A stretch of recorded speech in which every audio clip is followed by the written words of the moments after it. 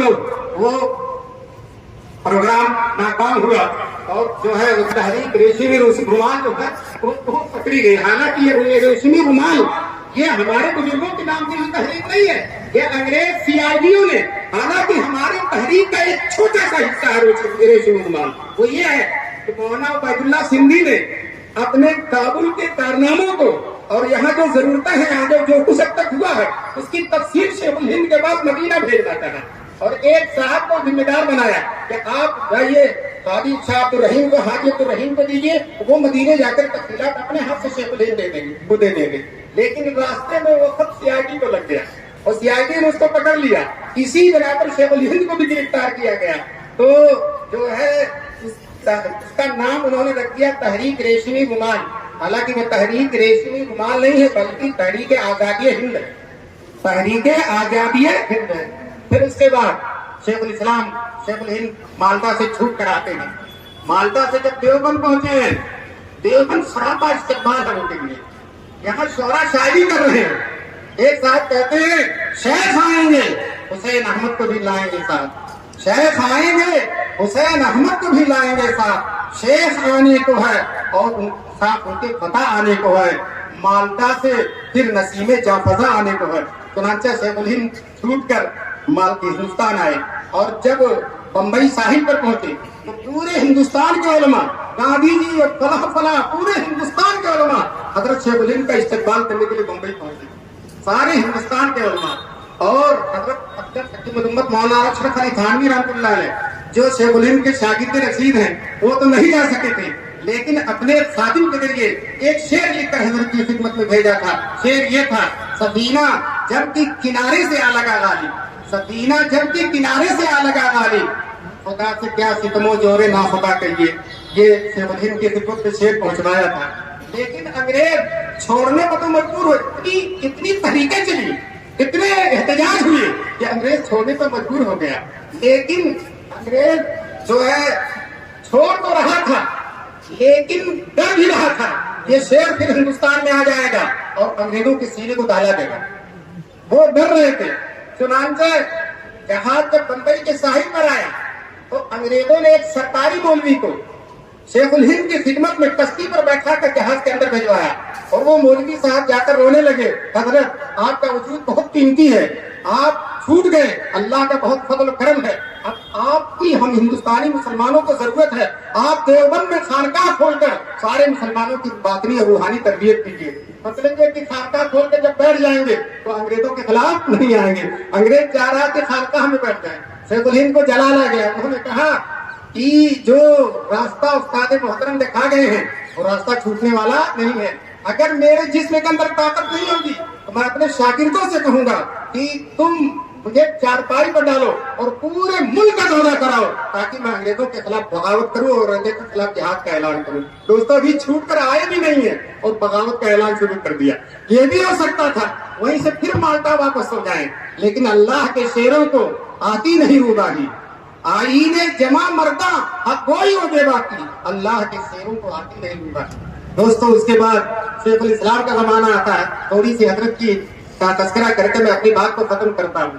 شیخ الاسلام نے اپنے بزرگوں کے نقش قدم پر، نانوتوی گنگوہی شیخ الہند کے نقش قدم پر انگریزوں کے خلاف تحریک شروع کر دی اور شیخ الاسلام کے 12-13 سال جیلوں کے اندر گزر گئی، 12 قیمتی زندگی جیلوں کے اندر گزری۔ ایک دفعہ حضرت نے انگریزوں کے خلاف کوئی زبردست تقریر کی تھی، انگریزوں نے گرفتار کر کے مراد آباد کی جیل میں ڈال دیا ان کو، مراد آباد کی جیل میں۔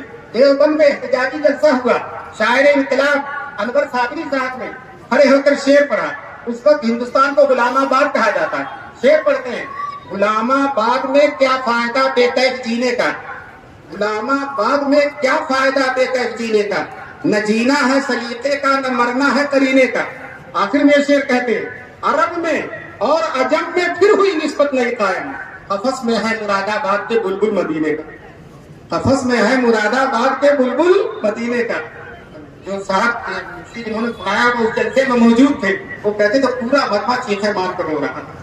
پھر اس کے بعد حضرت شیخ الاسلام نے یہ فتویٰ دیا کسی مسلمان کے لیے انگریز کی فوج میں بھرتی ہونا حرام ہے، ناجائز ہے، انگریز کا تعاون کرنا ناجائز ہے. صاف صاف یہ بیان دیا. انگریزوں نے اس بیان کو بغاوت پر محمول کیا اور حضرت پر کراچی کے اندر مقدمہ چلا. ابھی بتایا گیا کفن لے کر ساتھ گئے تھے.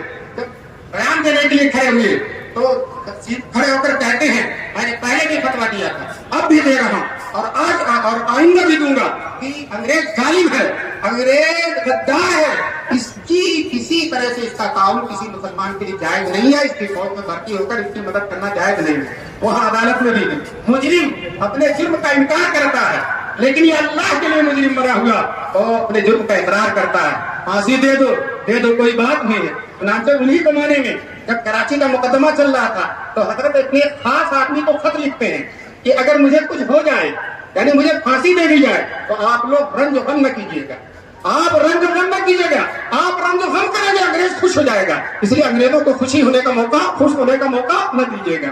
اور پھر یہ بھی لکھا ہم اگرچہ معمولی ہیں لیکن انشاءاللہ انگریز کو جلا کر ہم خاک کر دیں گے.